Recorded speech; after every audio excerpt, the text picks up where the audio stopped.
2012 წელს მოუწყებლობა აღადგინა ბიძინა ივანიშვილის ტელევიზიამ მეცხრე არხი. ჩვენი მუშაობის მთავარი პრინციპი ძალიან მარტივია. არასდროს უნდა წახვიდე საკუთარი სინდისის წინააღმდეგ. ტელევიზიის დამფუძნებელი ივანიშვილის მეუღლე ეკატერინე ხვედელიძეა. ტელევიზიის სლოგანი იყო: ყველაფერი შეკითხვით იწყება. ტელეკომპანიის ლოგო კი ასე გაგვიშიფრეს. ციფრცხრიანის მნიშვნელობა დაკავშირებულია ლათინურ სიტყვასთან novus, რაც ახალს სიახლეს ნიშნავს. ლურჯი ფერი ცისა და ზღვის ფერია. იგი ასოცირდება სიღრმესთან, სტაბილურობასა და გამჭვირვალებასთან. წითელი ფერი კი ჩვეულებრივ ასოცირდება ენერგიასთან, ძალასთან, სიმტკიცესთან, შეუპოვრობასთან. სამი ფერი ამასთან ასოცირდებოდა, ალბათ ტელეკომპანიის ფუძემდებლებისთვის ასოცირდებოდა ასე. ვიღაცას კი ამ სამი ფერის კომბინაციამ რუსეთის დროშაც კი გაახსენა. ყველაზე საინტერესო და დასამახსოვრებელი ივანიშვილის ტელეკომპანიის ხედში ჩართული დევიზია. ეცადე დაინახო მეტი. შეიძლება ითქვას, რომ ქართული ოცნება ხელისუფლებაში ამ დევიზით მოვიდა. გთხოვა, მოგვიწოდა, დავინახოთ უფრო მეტი. ჩვენს თავში, ჩვენს წარსულში, გთხოვა, მოგვიწოდა, გავხდეთ უფრო დაკვირვებულები და უფრო ფხიზლები.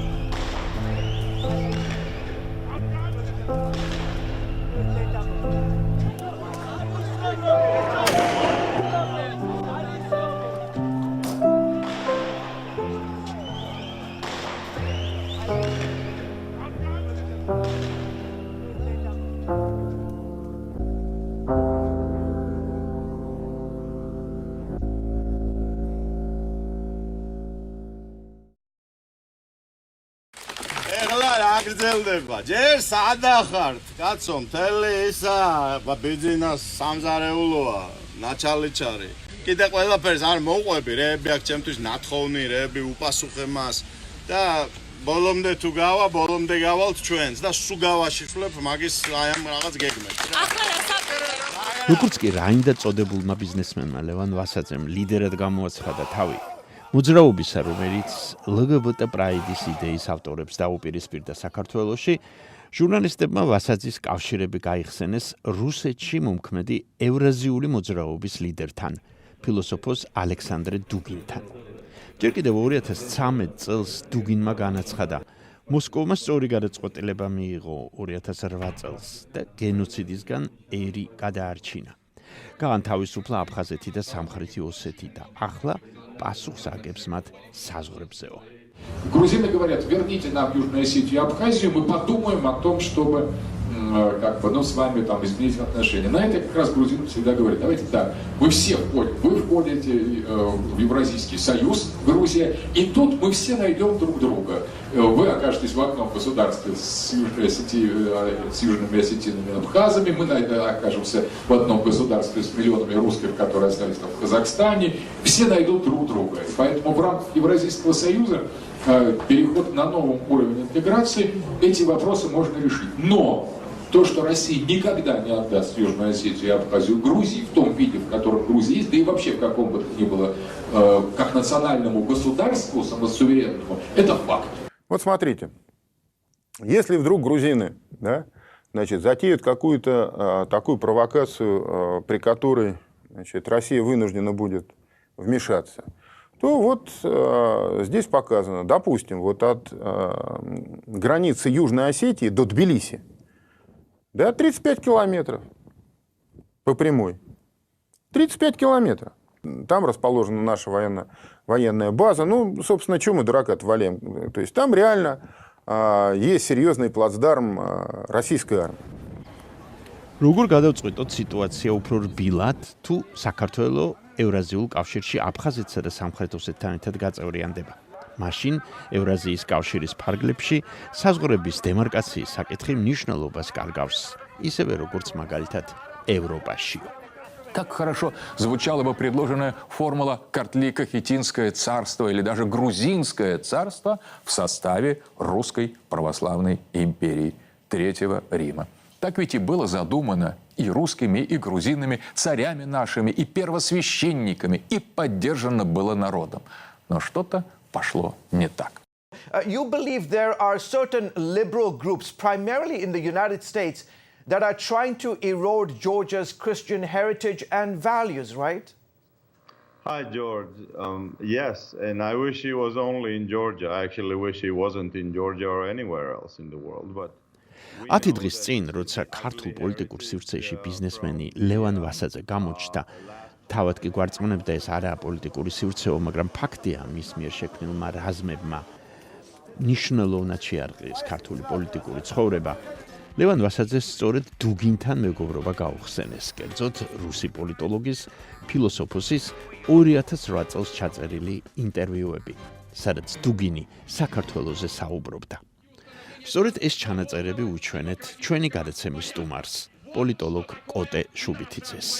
Свобода Грузии, свобода Осетии под единым протекторатом России. Танки над Тбилиси. Единственная формула нашей победы. Да здравствует наша власть, да здравствует наш народ, да здравствует наша доблестная российская, осетинская, абхазская армия. ლევან ვასაძემ აღნიშნა ახლა ამ დღეებში, რომ თითქოს დუგინმა, ალბათ სხვა გზა არ ქონდა, უნდა გაემართლებინა თავი, ყოველთვის ასე თქვა, რომ დუგინმა შეიცვალა თავის პოზიცია, ის პოზიცია აღარ აქვს, რომელიც მას ჰქონდა 2008 წელს. 2008 წელს გვახსოვს, რომ ის ლაპარაკობდა სისხლის გუბეებზე, რომლებიც ელის საქართველოს და თუ არ შევა აი ამ ევრაზიულ კავშირში. ალექსანდრე დუგინთან? ალექსანდრე დუგინი, როგორც მე არაერთხელ გამიცხადებია ეს ქართულ მედიაში, მე გავიცანი. ბიჭო, რა დაგემართა, თქვენ კაი ხალხო, ხო შევთანხმდით, რომ წყნარად ვიქნებით, რა უბედურებაა ეს. ყველა ვინც ვერ შეინარჩუნებს სიმშვიდეს, აიღებს ხელში ნებისმიერ იარაღს, შეიგინება, იფურთხება, ვერ მოთოკავს თავის ვითომ ქართულ ემოციებს, არ არის ჩვენი გუნდის წევრი რა. ხომ არ აქვს ინფორმაცია მართლა შეიცვალა თავის პოზიცია თუ ეს უბრალოდ რაღაც უნდა ეთქვა და აი გადაწყვეტა ასე გაემართლებინა თავისი როგორც ამბენ მეგობარი. აი არ ვიცი ლევან ვასაძე რატო არის ასე ვთქვათ დუგინთან, მაგრამ დუგინთან რატო არის შეიძლება რაც იდეოლოგიური თანხმობა ნამდვილად გქონდეთ ამაც რაღაცა რწმენებზეა ხო აქ საუბარი და შეიძლება სწავლეთ მართლა რაღაცის ერთმანეთს, მაგრამ რატო ამართლებს ესე იაფასიანად არ ვიცი, თქვენ თუ გადახედავდით ბოლო პერიოდში, ბოლო თვეების განმავლობაში დუგინის განცხადებებს იგივე სომხეთთან დაკავშირებით, პირდაპირ აცხადებს, რომ სომხეთი თუ არ იქნება ევრაზიულ კავშირში, არ იქნება საერთოდ. ამიტომ ეს რევოლუციის შემდეგ კი ამაზეა საუბარი. მანამდე ეს დღის წესრიგში არის დამდგარა, ხო? ევრაზიულ კავშირში იქნებოდა თუ არ იქნებოდა სომხეთი.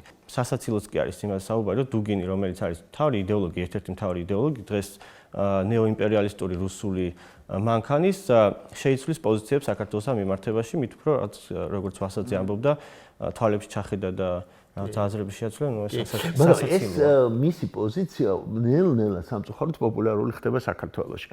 პოზიცია, როცა ვლაპარაკობთ აფხაზეთზე და ცხინვალზე, საქმე ის არის, რომ დუგინის მოსაზრება არის ასეთი, რომ თუ საქართველოს შევა ევრაზიულ კავშირში, მაშინ ეს საზღვარი, ეგრეთ წოდებული საზღვარი, რომელიც არსებობს და ტერიტორიული პრეტენზიები, რომელიც შეიძლება ჰქონდეს საქართველოს, როგორც ის თავად ამბობს, ცხინვალის მიმართ და ოსეთის მიმართ, აღარ იქნება, იმიტომ რომ ყველა ვიცხოვრებთ ერთ ევრაზიულ კავშირში.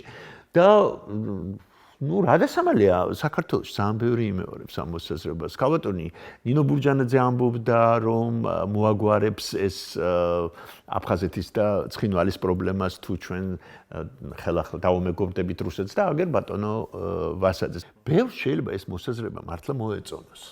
ბევრში არ დაგეთანხმებოდით, უფრო ჩანან ის ადამიანები, ვინც შეიძლება ამას ემხრობოდეს, ან ეს იდეები მოსწონდეს. ჩანან ალბათ იმიტომ, რომ ნუ აი ვერის პარკშიც ვნახეთ, რომ უფრო ხმაურიანები არიან, უფრო აგრესიულები. თუმცა ბოლო პროცესებიდან გამომდინარე, ისიც ვნახეთ, რომ როცა რუსეთს ეხება საქმე და როცა უკვე კაფიო ჩანს და ხელშესახები არის რუსული, ასე ვთქვათ, პროპაგანდა თუ დეზინფორმაცია თუ რაც მსგავსი, ხო, და რუსული იმპერიალიზმი თბილისში, ბევრად უფრო მეტი არის ის ადამიანი, ვინც არ ეთანხმება ამ იდეებს და აბსურდულად მიაჩნია რუსეთთან რაიმე სახის კავშირში შესვლა, ვიდრე დუგინის მოსაზრების გამზიარებლები. Сейчас не столько Тбилиси, как является нашей целью, сколько установление военно-политического, военно-стратегического контроля над морской зоной Грузии. То есть это в первую очередь закрепление нас в Поте, это Мингрелия, это Гурия, но там нет портов.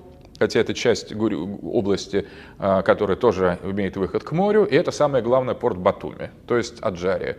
Вот три темы. Как России установить свой военно-стратегический контроль над морским побережьем Грузии. Это будет означать военную блокаду Тбилиси, и уже доставка серьезных вооружений со стороны НАТО будет исключена или минимализирована. დუგინის ბიოგრაფიის მოყოლით თავს არ შეგაწყენთ. თუმცა ერთი დეტალი საინტერესოა მის ცხოვრებაში. გორბაჩოვის პერესტროიკის ეპოქაში რუსი ანალიტიკოსი პატრიოტული ორგანიზაციის პამიატის წევრი გახდა. Основную цель программы вашего общества. Истинная культура, истинная духовность должна происходить из традиций, из наций. И вот мы считаем, что нация является носителем древних традиционных ценностей. Мы уважаем наших предков и считаем, что они были не глупее нас. И предки наших предков были не глупее нас, а подчас и умнее. Ведь каких героев мы видим в нашем прошлом и кого мы видим вокруг. Каких прекрасные события, какие подвиги, какое величие мы видим в истории и что мы видим сейчас. მაშინ ამ ორგანიზაციას კიდევ ყავისფერთა კრებას უწოდებდნენ. ეს პამიატი ეწინააღმდეგებოდა გორბაჩოვის რეფორმებს და საბჭოთა კავშირის ინტეგრაციას დასავლეთთან. გამოირჩეოდა გამომწვევი ანტისემიტიზმით. დუგინი თანმიმდევრული დარჩა ამ პრინციპში და თავისი ფასეულობებისთვის არ უღალატია. თუმცა კოტეშუბითის თქმით, ბევრი რამ რუსი ნაციონალისტების რიტორიკაში შეიცვალა. ანტისემიტიზმი ახლა ანტიამერიკანიზმმა ჩაანაცვლა. საქართველოშიც ხომ შეიცვალა მტრის ხატები. ზუსტად ისე. დუგინი ძალიან ხშირად ეხება ხოლმე ყოველ შემთხვევაში ეხებოდა ხა არ ვიცი ამ ფერადი რევოლუციების თემას და სხვებიც ჩვენ არ უნდა დაგვავიწყდეს მაგალითად ზატოლინი, ბაბურინი, ესე იგი მარტო დუგინი არ არის, უბრალოდ ამ კაცს აქვს ეს კიდევ რაღაცა ინტელიგენტი ფილოსოფოსის ნიღაბი და ნუ უფრო საშიში არის ჩემი აზრით. და უფრო დაახლოებულია პუტინთან ვიდრე სხვები. ეს ხო? ეს ყველაზე ახლოს არის კრემლთან რა თქმა უნდა ეს. ანუ პირდაპირ შეიძლება ითქვას რომ იდეოლოგია. ეს იდეოლოგია, რაც ამაზე არც არავინ არ დაობს, რომ დუგინი პუტინის იდეოლოგია არის. პუტინს აი ამ მისწრაფებებს ყირიმის ანექსიაზე, საქართველოში შემოჭრაზე, თქვენ თუ გინახავთ ჩეჩნეთის კამპანიას ომებს როგორ ამართლებს ეს კაცი დუგინი, ნახავთ რომ პირდაპირ არის თეორიულ ნარატივს უქმნის პუტინს იმისას, რაც აკეთებს მე ის. შეიძლება პირიქითაც ხდებოდა პუტინი აკეთებს და მე ეს ამართლებს, მაგრამ იდეურად არის სრული თანხმობა. ანუ რჩეველია. რჩეველია კი? აი ბიზინა ივანიშვილს ნუ პრინციპში არ ყავს. ხუხაშვილი ყავდა ესეთი. ხო და ეხლა აღარ. ეხლა აღარ ყავს ალბათ, არ ვიცი ხო. ნუ ვიღაც ხო ყავს ალბათ. ვიღაც არ ვიცი, შეიძლება გააჩნია პუტინს არ ვიცი ფილოსოფი ამბობს კოკაყანდიაში. ეგენი უფრო პიარის მიმართულებით, მაგრამ იდეურად მე მგონი იმდენად იდეურად ნიჩე ყავს. კარგი. Dugin is an unemployed clown that's just a joke in Russia, that he seems to have a very small use for the secret services in Russia to make contact with far-right groups in Europe who were traditionally very fringe. They were a joke and he was a joke, but we live in a time where the clowns have seized power everywhere, and some of these movements have become significant. Во имя Отца и Сына и Святаго Духа. Аминь. და მაინც კონკრეტულად როგორ მუშაობს ეს რუსული პროპაგანდა? აქვთ თუ არა რუს პატრიოტ პროპაგანდისტებს რაღაც ერთი სტილი, რომლითაც ისინი ადამიანის გონებაში შეღწევას ცდილობენ. ამ კითხვით მიმართეთ ბრიტანელ ჟურნალისტს პეტერ პომერანცევს, რომელიც 10 წელზე მეტია სწავლობს რუსეთის პოლიტიკას და კრემლის პროპაგანდისტების ამ სტილს. პეტერ პომერანცევი სწორედ საქართველოში იმყოფება. What Putin does do, and I think this can't be underestimated, is just have this beacon of I don't want to use the word evil, but let's call it evil. Just have this beacon of evil flashing all the time as a signal to all the other bastards in Europe and beyond that we've got your back. There's a great power out there, or a big power out there that will give you money, support, whatever. That's a huge role. So all these little Putins that have popped up all over Europe, you know, the Salvinis, the Le Pens, all these the Farages, all these sort of people of a politics that we thought we'd left behind. You know, they the fact that there's someone supporting them and who has got their back and has raised this beacon and this big flag.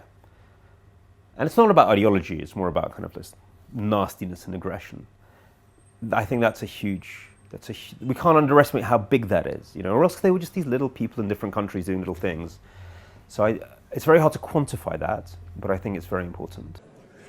პეტერ პომერანცევი თბილისში სწორედ იმ დროს იმყოფებოდა, როცა საქართველოს დედაქალაქში ხალხი ისევ ქუჩაში გამოვიდა საპროტესტო აქციაზე. მას შემდეგ, რაც რუსეთის დუმის დეპუტატი სერგეი გავრილოვი ეგრეთ წოდებულ მართლმადიდებლური საპარლამენტო ასამბლეის სხდომაზე საქართველოს პარლამენტის თავმჯდომარის სავარძელში მოკალათდა და სხდომის სპიკერობა გადაწყვიტა. Russian Orthodox Church works in a close relationship, in a symphony, to quote Byzantine ideas, with the Kremlin, and it's definitely seen as not just soft power, but part of sharp power. Soft power is about attracting people to Russia, which maybe it builds ties in that classical way, but sharp power is much more subversive. So what we saw in eastern Ukraine during the kind of these very engineered uprisings in eastern Ukraine, on Donetsk and everywhere, there was the first stage when people would come out onto the streets to say we want to join Russia. It was usually small groups of people, not very popular at first, and often led by Russian Orthodox priests who'd arrived sometimes just a year before. Many Ukrainians feel they'd been sent there in preparation for some sort of operation. We don't know what operation. Nobody could predict the Maidan, but so definitely Ukrainians felt that the Russian Orthodox Church was part of a front of not soft power, but of sharp power and of subversion, and were political actors. They all then ran away, they all fled Ukraine, but they were the ones gathering people saying, in Severodonetsk, in eastern Ukraine, saying, come on Russian troops, come on Putin, let's rejoin Russia. So this was just like, this is not soft power, this is power, but dressed up as priests. ჩვენ ახლა თუ ადამიანს არ ვიცი რატომ გონიათ რომ ეკლესია არაფერ კავშირში იყო იმ აგრესიასთან ძალადობასთან რაც იყო. ჯერ იყო საპატრიარქოს განცხადება, როგორც მე მახსოვს, რომ არ უნდა დაეშვათ ეს ასე ვქვი მსვლელობა რუსთაველზე თუ სადაც აპირებდნენ ჩატარებას და შემდგომ დაემთხვა კარგად დროში ვასაძის გააქტიურება. ზედმეტად გააქტიურდა, რომ ვასაძე არასდროს არ ყოფილა პასიური, ხო, ამიტომ დრო და დრო თავს იჩენს ხოლმე. ამიტომ ოღონდ ეკლესიაზეც საუბარი ხა გუშინ ჩვენ არ დავამთავროთ ამით, იმიტომ რომ მესამე თავარი სერია იწყება მეორე დღეს, როდესაც გავრილოვი ჯდება პარლამენტის თავმჯდომარის სკამში. ეს უკვე არის ეს მოვლენები დაუკავშირდა ერთმანეთს. კი, რა თქმა უნდა, დაუკავშირდა ის აგრესია, რომელიც საზოგადოებაში დათესეს სხვადასხვა ჯგუფებმა, იქნებოდა ეს ვასაძე და მისი ჯგუფები თუ ხელისუფლება თავისი პასიურობით, რომელსაც არაფერი არ გააკეთა, თქვა პირიქით უსაფრთხოებას ვერ დავიცავ ადამიანების, თქვა ის რომ საქართველოსთვის მნიშვნელოვანია გავრილოვის და ასამბლეის ვიზიტი და შემდეგ. ამ ყველაფერმა ჯამში კომბინაციაში გამოიწვია ის რომ აგრესია და პროტესტი გაიზარდა საზოგადოებაში. განსაკუთრებით ახალგაზრდებში ბუნებრივია, იმიტომ რომ არ ვიცი უფროსი თაობებისთვის როგორ არის, მაგრამ რუსი დეპუტატის დანახვა პარლამენტის თავმჯდომარის სავარძელში და მანამდე პრეზიდენტის სასახლეში, სადაც ქართული ცეკვით, სიმღერით და სუფრით შეხვდნენ და დიდი მიღება გაუმართეს, არ არის ჩემს ყოველ შემთხვევაში ესე არის, რომ არ არის, ასე ვთქვათ, ბუნებრივი და ნორმალური მოვლენა, მით უმეტეს 2008 წლის ომის მერე.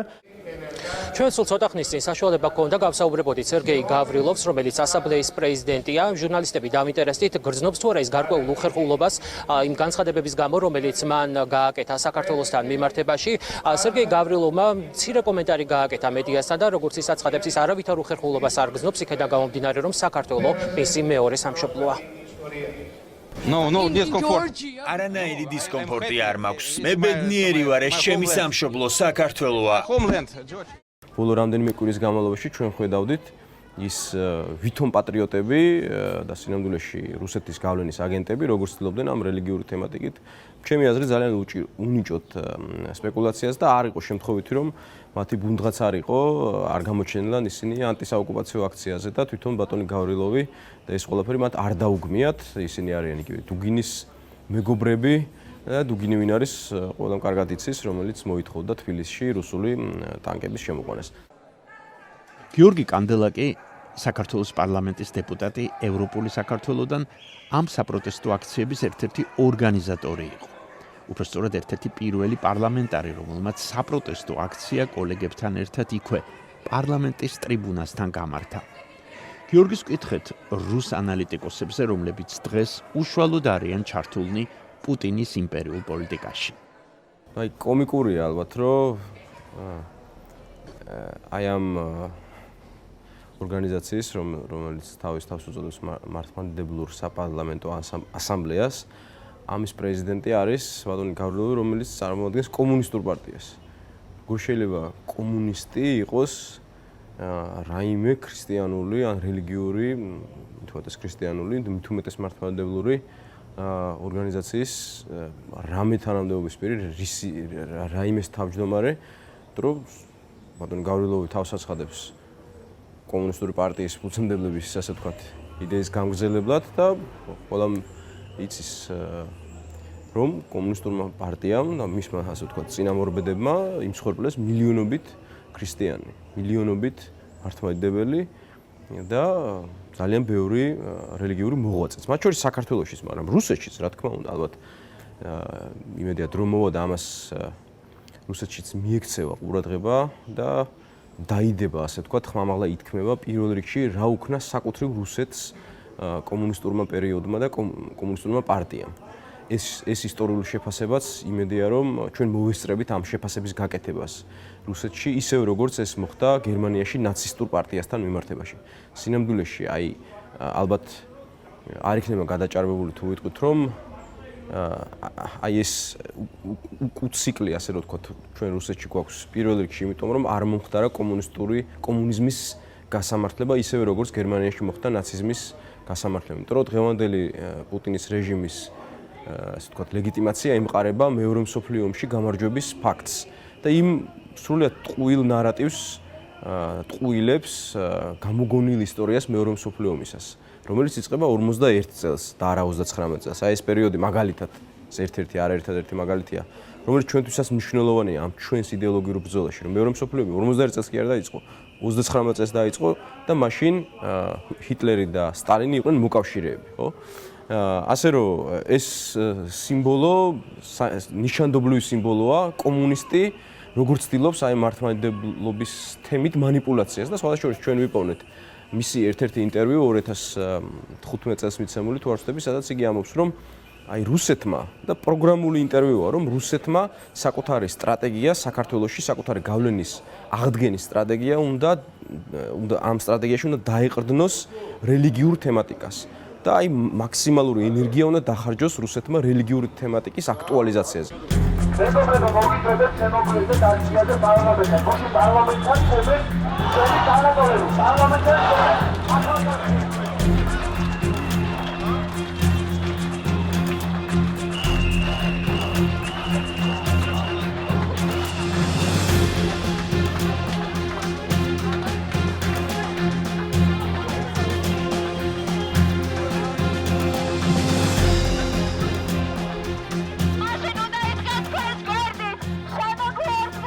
პრინციპში აქციები, რომლებიც თბილისში წლის ყველაზე გრძელ დღეებში გაიმართა, საქართველოში რუსული პროპაგანდისტული პოლიტიკის ჩაშლად შეიძლება მივიჩნიოთ.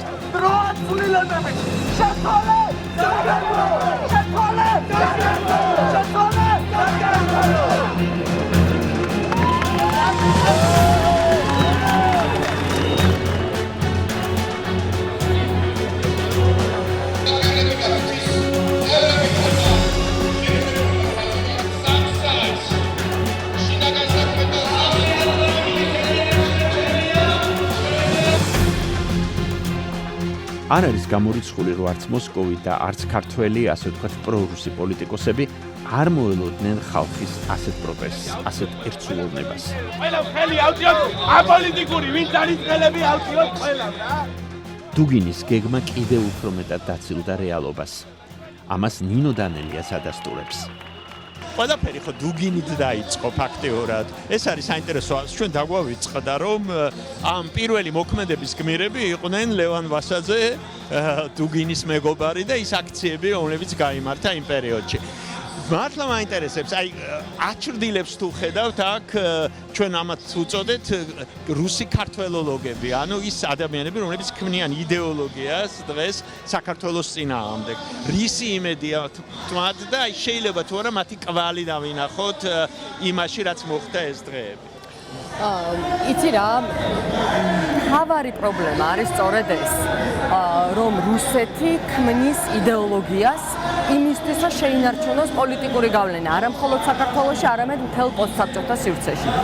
ამით ის ცდილობს საკუთარი სისტემის, საკუთარი ეკოსისტემის დაცვას და სხვა არაფერი არ წერია რუსეთის უშიშროების მთავარ დოკუმენტში, სადაც ნათქვამია, რომ რუსეთის მთავარი მტერი ეს არის დასავლეთი და დასავლური ღირებულებები.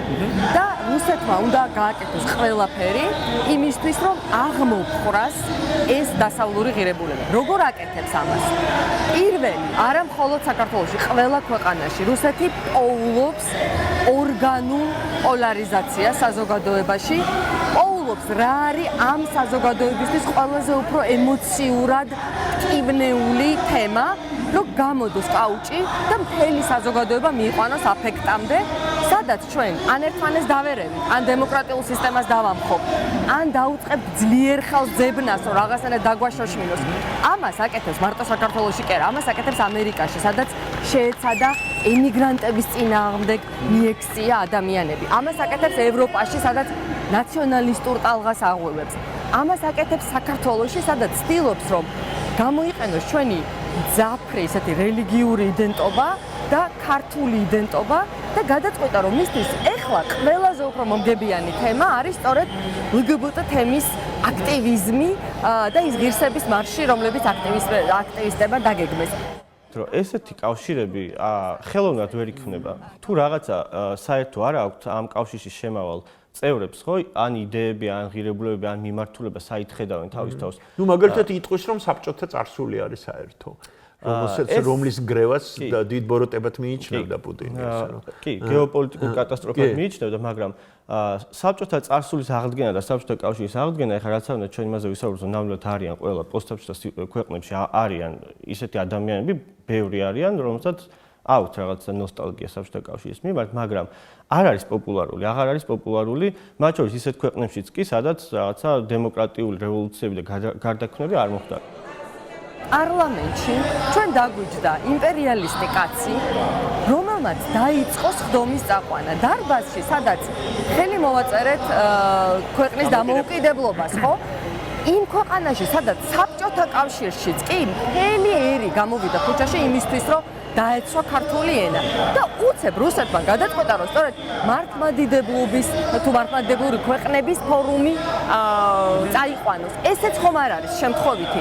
რა თქმა უნდა, ეს ყველაფერი არის ლოგიკური ჯაჭვი, არა მხოლოდ რუსეთის მცდელობის, რომ აქ საკუთარი გავლენა შეინარჩუნოს, არამედ ჩვენი ხელისუფლების მავნებლობის, რომელიც თუ პირდაპირ რუსეთს არ გვაბარებს, ცდილობს აი ამ რაღაცნაირ მისი თქმით ორპოლუსიან ქვეყანაში შენარჩუნება საკუთარი ხელისუფლების, მას უნდა რომ რუსეთს არაწყენინოს და ამას ღიად ამბობს, რომ მოდით ნუ გავაღიზიანებთ, მოდით იქნებ გადავდოთ ცოტა ხანი რაღაცა ისეთი თემები, რომლებიც მას აღიზიანებს, მოიგონეს დახურული ფორმატი ამ რაღაცა გაურკვეველი აბაშიძე კარასინის, რომ ჩვენ ვერაფერი ვერ გავიგოთ, რა ხდება იქ, რა მოლაპარაკებები აქ, აბედინებენ რუსეთს ხელი გვიქნიოს და არჩევნებს დავაკვირდებით და ვნახავთ როგორი შედეგები გექნებათ, ხო? ამიტომ ძალიან ლოგიკურია, რომ ამ ამბავმა გამოიწვია საზოგადოების ესეთი მძაფრი აღშფოთება. რუსეთს და ესეთ ძალებს ზოგადად არ აინტერესებთ შენ ვინ ხარ, რას აკეთებ, როგორ გინდა განვითარებას. მათ აქვს თავის დღის წესრიგი, მათ სურთ რომ ქონდეთ იმპერია. და ეს იმპერია რაზე იქნება დამყარებული და როგორ იქნება, რა იდეების გარშემო გაერთიანებენ ვიღაცებს. ამას არ აქვს მნიშვნელობა. ამიტომ თავში რასაც ვამბობდი, სხვადასხვა იდეების ცადეს, სხვადასხვა ეტაპზე, რაღაცება იმუშავა, რაღაცება არ იმუშავა და ეხლა ჩემი აზრით უბრალოდ უყურებთ ჰიბრიდულ მოდელს, სხვადასხვა კომპონენტები აქვს აღებული, იქნება რელიგია, კულტურა, დეზინფორმაცია, რაღაც ეთნიკური შუღლის გავყრა და აი ამაზე ცდილობენ ეხლა რომ ასე ვთქვათ, დაამყარონ თავისი ძალაუფლება. ყოფენ ადამიანებს, მერე აკონტროლებენ, ერთმანეთს შეაზიზღებენ და მერე თვითონ მოგვევლინებიან შუამავლებად და ეს არის ის, რასაც რუსეთი აკეთებს და რუსული იდეოლოგია. სხვანაირად უბრალოდ ვერ შეინარჩუნებენ იმპერიას, მათიც უნდა გავიგოთ.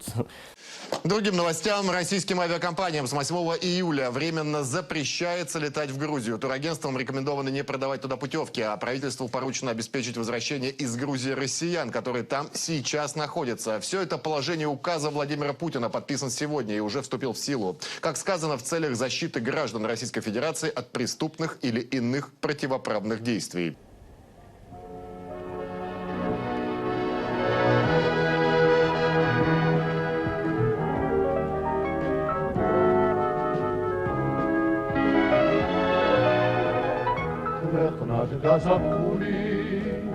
კლავაც დამხატვენო ზის რასულის კმაყარაკარი მოდი ალბის ხელზე მოეხმიე ჩემი საქართველო ჩემო სიამაყე ჩემო სადარდელო ჩემი საქართველო არი მეცად ჩემი ღამე უნდა გავატებო ჩემი საქართველო 21 ივნისს სწორედ ყველაზე გრძელი დღის წინ საქართველოს ხელისუფლებამ საპროტესტო მიტინგი გაზით და რეზინის ტყვეებით დაშალა. რამდენიმე ადამიანს თვალი დაუზიანდა. თვალახვეული სახე ამ საპროტესტო აქციების თავისებური სახე გახდა. და ვინც ის შესაძლებელია ქართული ოცნების ფინალიც გახდა. ოცნებისა, რომელმაც დაიწყო დევიზით ეცადე დაინახო უფრო მეტი. ჩემო სადარდელო